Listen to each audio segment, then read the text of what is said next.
Shalom peuple de Dieu, que le Seigneur nous bénisse ce matin. Bienvenue dans notre podcast de ce jour.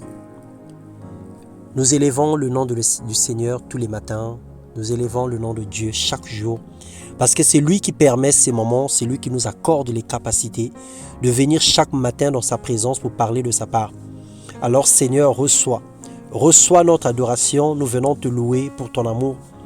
Tu as pris soin de nous toute cette semaine.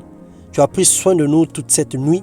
Tu t'es manifesté, ta main de grâce nous a gardés et nous a protégés contre tout mauvais projet de Satan. Et ce matin, nous sommes infiniment reconnaissants de ta grâce et de ta merveilleuse présence au milieu de nous, dans le nom puissant de Jésus-Christ. Le thème de notre méditation ce matin, c'est augmenter sa lumière et vivre dans l'abondance.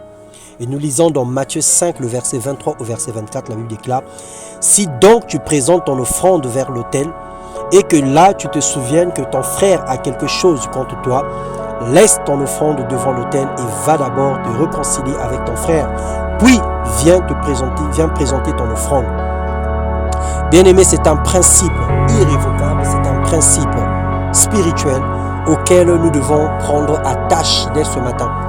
Nous ne pouvons pas venir dans la présence de Dieu avec un cœur chargé. Nous ne pouvons pas venir dans la présence de Dieu dans la haine. Nous ne pouvons pas venir dans la présence de Dieu avec nos crimes.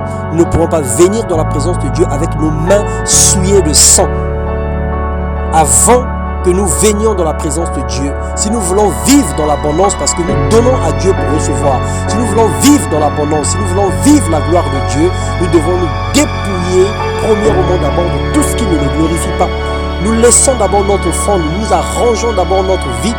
Nous arrangeons toutes choses. Et lorsque nous aurons arrangé nos problèmes, nous pouvons venir dans la présence de Dieu pour chercher et demander ce que nos cœurs désirent. Lui déposer l'offrande, l'adorer, le louer, afin que notre offrande puisse monter vers Dieu comme une offrande agréable et de bonne odeur. Si tu partages tes projets, si tu partages tes propres ressources avec celui qui a faim, si tu réponds aux besoins de l'opprimé, ta lumière surgira au milieu des ténèbres et l'obscurité sera pareille à la clarté du midi, dit la parole de Dieu. Parfois dans la vie, il n'y a pas de mystère, plutôt des principes à respecter pour voir la main de Dieu. Inutile de jeûner et de crier à Dieu tous les jours si on ne peut pas pratiquer sa parole. Ici, le principe est bien clair.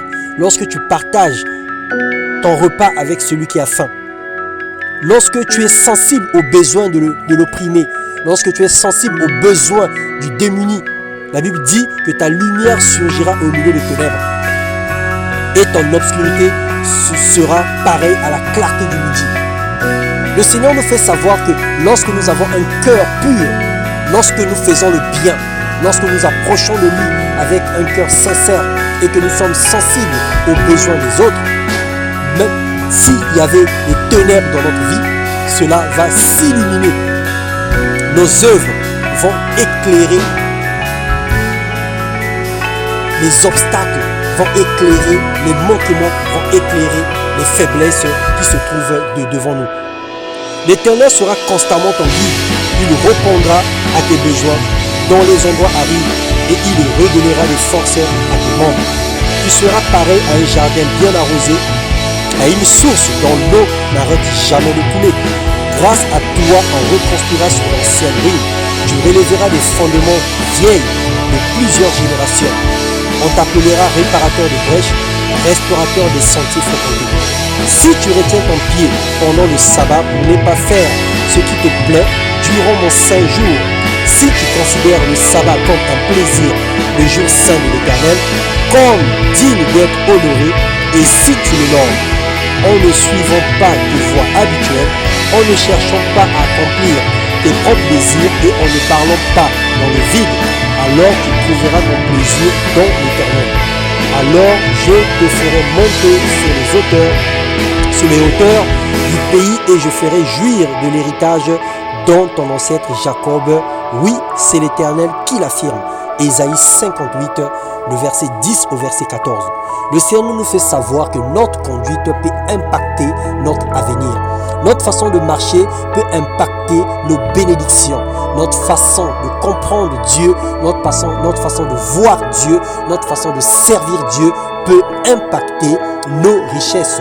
Et si nous avons une conduite pieuse, si nous avons une marche droite, et si nous observons les œuvres, la loi de l'Éternel, nous allons entrer en possession de notre héritage. Et le Seigneur nous bénira au point où le monde sera surpris de voir ce que le Seigneur a opéré au milieu de nous. Alors le Seigneur nous encourage ce soir. Pratiquons la parole pour aller aussi loin que nous voulons avec Dieu. Pratiquons la parole de Dieu pour manifester sa gloire tout autour de nous, pour manifester sa gloire tout le long de notre vie jusqu'à son avènement. Que le Seigneur nous bénisse ce matin. Que le Seigneur touche nos cœurs, qu'il change nos mentalités, qu'il change nos manières, qu'il change notre façon de voir et de comprendre, afin que nous puissions aller de l'avant et que nous puissions vivre dans l'abondance, parce qu'il nous a promis et il a béni nos semences, il a béni le fruit de nos entrailles. Alléluia. Que le Seigneur soit béni, soyez abondamment et fortifiés ce soir, ce matin, au nom de Jésus-Christ. Amen.